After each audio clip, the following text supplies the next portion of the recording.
666,000 pesos yung halaga ng mga tobats o yung mga illegal na droga na nasamsam ng Caraga PNP o Police Regional Office 13.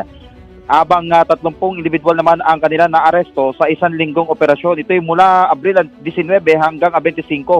Ang pinigting operasyon ay bilang pagtalima na rin sa kautusan ni PNP Chief Police General Romel Francisco Marbil na linisin sa illegal na droga ang bansa, partikular na ang mga lalawigan. Sa ulat ay pinadala ni Police Brigadier General Christopher Abrahano, ang direktor ng Police Regional Office 13, na ipinadala rito sa Campo Crame. 11 individual na naaresto habang 77,000 halaga ng mga illegal na droga nakuha sa kanilang operasyon sa Agusan, habang 10 individual at ang naaresto at 108,000 pisong halaga ng illegal na droga na kumpiska naman sa Surigao.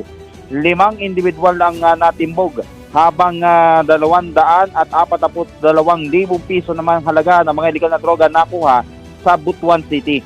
Isang bypass operation din ang ikinasa ng PNP Drug Enforcement Group Region 13 na nagresulta naman sa pagkakaaresto ng 4 na suspect.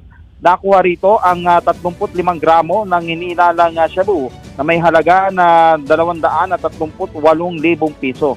Patuloy ang isinasagawang kampanya ng Police Regional Office 13 kontra illegal na droga sa rehiyon upang masiguro na ligtas ang publiko at komunidad sa mga krimen na dulot nito.